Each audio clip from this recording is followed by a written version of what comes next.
सुनने वाले सारे भाइयों बहनों और छोटे बड़े सबको मेरी राम राम। आज मैं आपके लिए लेकर आई हूँ दशा माता या होली दसे की नर और मादा पक्षी वाली कहानी।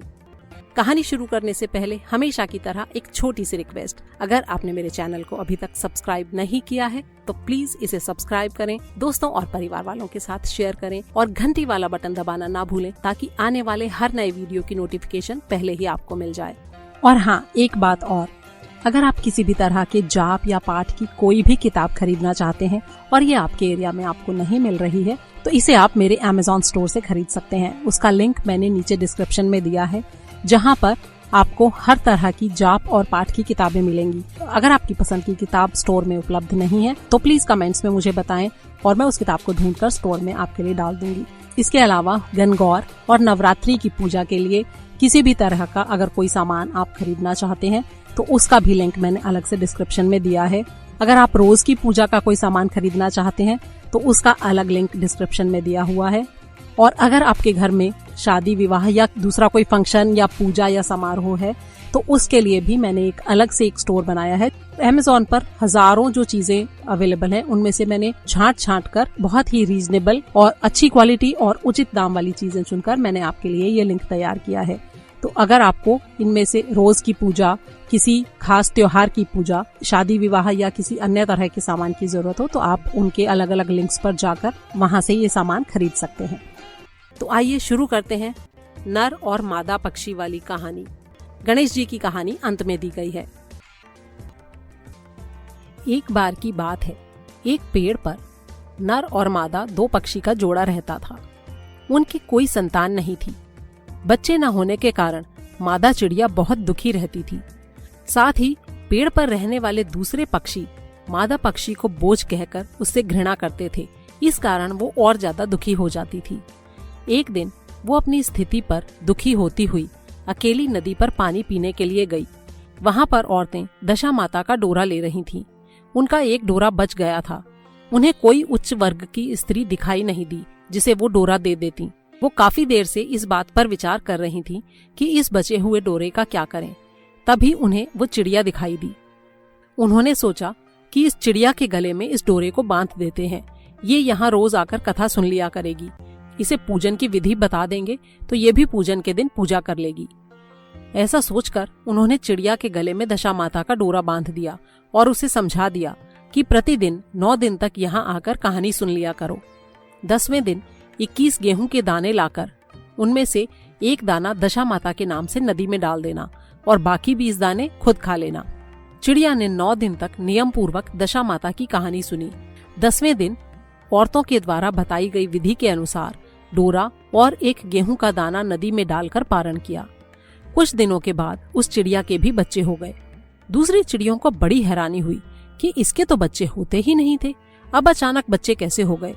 वो चिड़िया बोली, जब मुझे बच्चे नहीं होते थे तो तुम सब मुझे बांझ कहकर दुत्कारती थी। अब मुझे दशा माता की कृपा से बच्चे होने लगे हैं। चिड़ियों के पूछने पर उसने दशा माता का डोरा लेने का सारा हाल कह सुनाया और पूजा की विधि का वर्णन भी सुना दिया। तब से जंगल की सारी चिड़ियां दशा माता का व्रत करने लगी। हे दशा माता, जैसे आपने उस चिड़िया को संतान सुख दिया वैसे ही सबको देना, सबकी दशा अच्छी करना। बोल दशा माता की जय। गणेश जी की कहानी।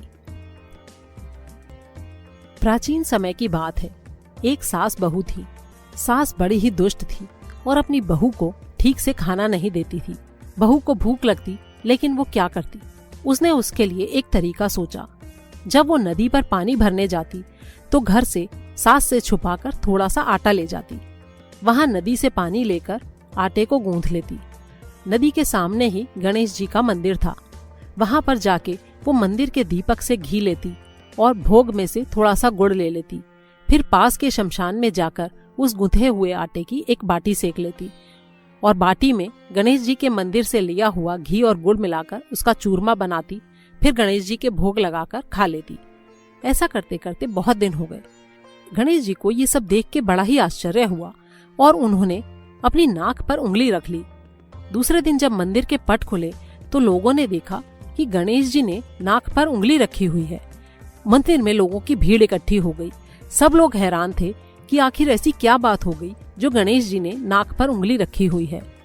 मंदिर के पुजारियों और बड़े बुजुर्ग समझदार लोगों ने बहुत तरह तरह के उपाय किए कि किसी तरह गणेश जी अपनी नाक से उंगली हटा लें, लेकिन गणेश जी ने उंगली नहीं उतारी। तरह तरह के हवन पूजा किए गए, लेकिन फिर भी कोई फायदा नहीं हुआ। तब उन्होंने आसपास के सारे गांवों में भी कहलवा दिया कि जो भी गणेश जी की नाक से उंगली हटवाएगा उसे राजा जी सम्मानित करेंगे। बहुत से लोग आए और उन्होंने तरह तरह के उपाय किए, लेकिन गणेश जी ने नाक से उंगली नहीं हटाई। तब एक दिन बहू ने अपनी सास से कहा, सासू जी मैं कोशिश करती हूँ। तब सास बोली, इतने बड़े बड़े लोगों ने तो कोशिश कर ली, तू क्या करेगी? तेरे करने से क्या होगा?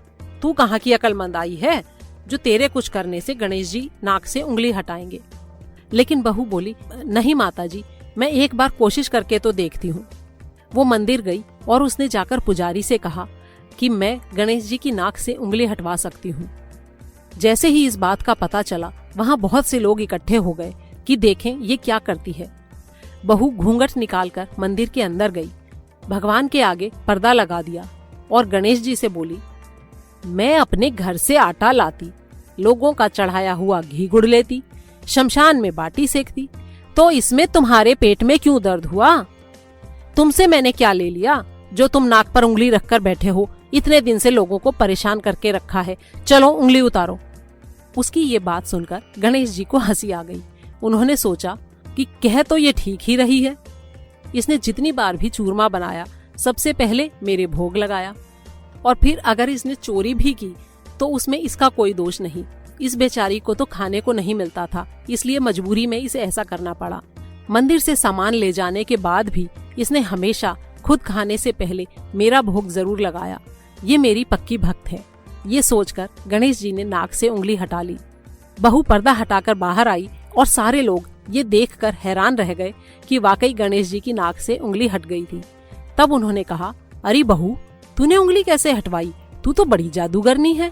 तब बहू ने सारी बात गांव वालों को बताई कि मेरी सास मुझे खाना नहीं देती थी, तो मैं घर से आटा लाकर नदी के पानी से आटा गूंथती, फिर बाटी बनाकर शमशान में चिता की आग पर उसे सेकती, गणेश जी के दीपक से घी लेती, प्रसाद से गुड़ चुराकर चूरमा बनाती, फिर गणेश जी के भोग लगाकर खुद खाती।